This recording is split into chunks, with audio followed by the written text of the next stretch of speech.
Hi, my name is Jared Iwi, host of the radio show Yonder Radio, and this is Beyond the Yonder, where we take interviews from our radio show and give you the long form. And today's interview is what starts out as incredible because the man we talked to today probably shouldn't be alive, just gets better, and not by stair steps. I should just do this. This is an elevator going to a building heretofore unseen heights.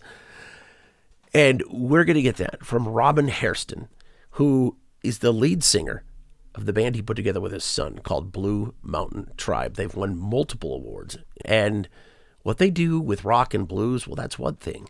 But what they've done to get where they are, okay, that's another.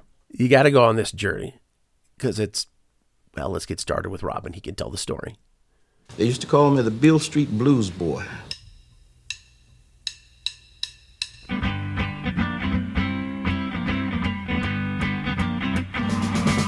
It's 10 long years every day I have the blues.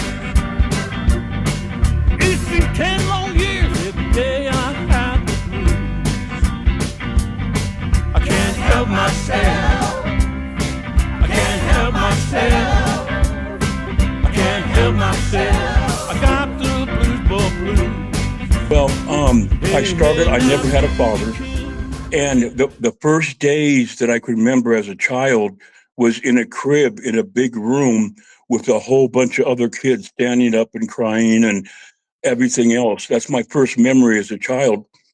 And these people would come in and they would feed us beans for breakfast, lunch, and dinner, all these kids. Well, it was like a foster care for children. And what had happened was my mom was an extreme drug addict, and she couldn't control herself. So the state came in and took me and my brother and my sister and put us in foster homes. So the first thing I remember as a child is being in a big room with a bunch of other babies, not knowing where the heck I was at, and it was just a traumatic experience to come into the world and to see that this is your world. Well, my mom got off the drugs for a little while. She got us back and back into the home, and she was a complete addicted drug addict. She was on barbiturates. Back in the day, they called it reds and rainbows and stuff like that, and speed and just everything. This was back in the 60s. And she would leave us for days at home without any food. So the courts came in again and put us in another foster home because we were just living in shambles. We had lice. We had dirty clothes. We weren't cared for. So we went to another foster home. How many of you are at this time? This is you and your siblings? Yeah, this is me and my brother and my older sister. Okay. So anyways, so it was just back and forth from foster homes to my mom.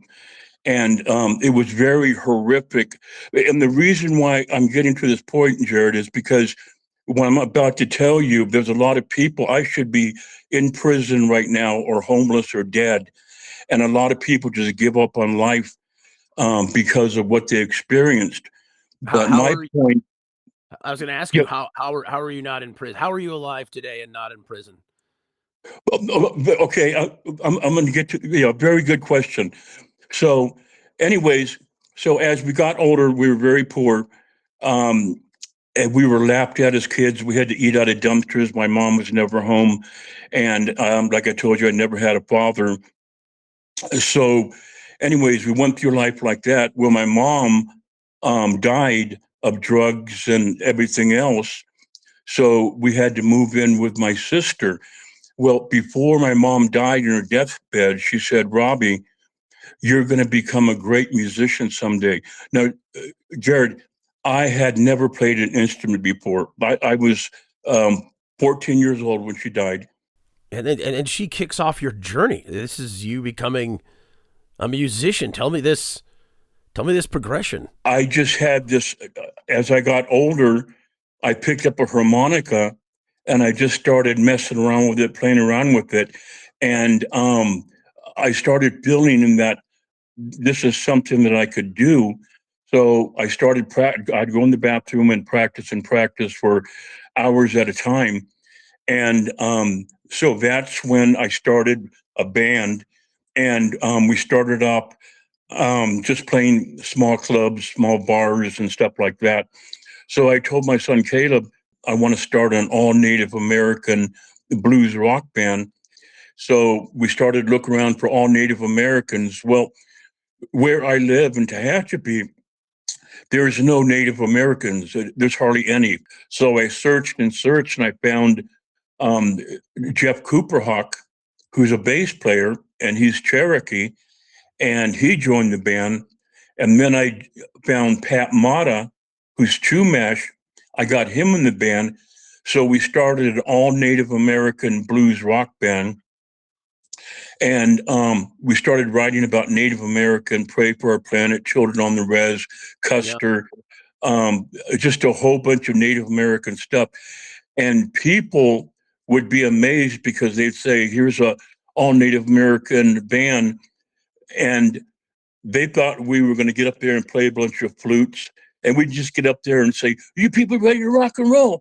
You people ready to rock and roll? Well, yeah, rock and roll indeed, because somehow you're produced by a legend in Michael Altman, who is responsible in part for Suicide is Painless, the MASH theme song, whose dad, Robert Altman, directed MASH. How does this Well, even I was happen? up there cutting wood. Somebody said I could cut one of this guy's property, but watch, he's like a nomad, but he got permission, a recluse. He lives up way on the top of the mountain. And so I'm over there cutting wood. And then all of a sudden, the ATC comes riding down the side of the mountain, and it goes, hey, what are you doing? I said, I'm cutting up wood. And it goes, yeah, this is my property. And I said, oh, that's great. And he goes, yeah, you want to come up and see my cabin? I said, yeah. And I started telling him about the band. And he said, I want to help you out. And I'm thinking, okay, you want to help us out? He goes, yeah, I want to help pay for your music, your album, put you in the studio. You got some good stuff. And we weren't really discovered then. And I'm looking at him and I'm thinking, how in the world is this bum up here, hippie dude, whatever you want to call it, gonna help us? Well, how do you find out that you're being, produced by a legend? I was talking to somebody from the music industry, and I said, yeah, this guy named Michael Altman, he helped produce our album. And he goes, Michael Altman? And I said, yeah. And he goes, the Michael Altman? I said, yeah. He goes, you don't know who this is, do you? I said, well, no. And he goes, go get on your phone and Google Michael Altman. And I Googled it, Wikipedia, and Mike, writer of the song, Suicide is Painless, and this and that, and did all these hundreds of movies and everything else. Then I'm thinking, goodness gracious, great balls of fire. How in the world this happened? Well, he loved and believed so much in us that he wanted to help us out. And it wasn't for the money at all. Well, you are Chiricahua Apache Indian, and I think a lot of people, they hear that, they would think Apache is at Southwest, yet you're in California, and you've mentioned this. There weren't a lot of Native Americans around, and I'm wondering, what was that like for you, not only now, but growing up? You guys are going to love this. So I was going to high school, and it was called Verdugo Hills in Tujunga. And I wrote in the middle of the night, went into school, and I spray painted Apache Power on all the lockers at the school. So wow. Listen to this. So the next day, the teacher calls me up and says, Robin, get to the principal's office right now. And I said, okay. So I go to the principal's office. He says, Robin, get in here and close the door. So I closed the door, and he said, back in that day, there was capital punishment. You got SWATs. You can't do it anymore, but you got SWATs in school for being a bad kid. I don't know if any of your listeners ever knew. The older ones probably know this. So he said, close the door. And he said, I'm giving you a SWAT for writing Apache Power on all the lockers. And I said, well, how did you know I did it? And he said, Robin, you're the only damn Indian in this school. That could be this. Your stories are incredible. I'm sorry that you were punished on that day when in fact you should have maybe been rewarded for your bravery. Thank you so much. And thank you, Robin, for your service. I served 20 years in the military, and I'm really, really proud to be a veteran. Native Americans are very proud to go in the military and fight for this country. Well, and here's this, but of any ethnic group, per capita, Native Americans fight in more foreign wars than any other group in this country. Very good job. Yeah, very much so. Well, if you're going to be talking to Blue Mountain Tribe, you better be ready to rock and roll. Robin Hairston, what an honor.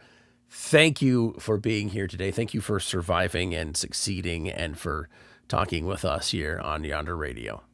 Okay, remember, Jared, peace, love, and understanding. We love you all.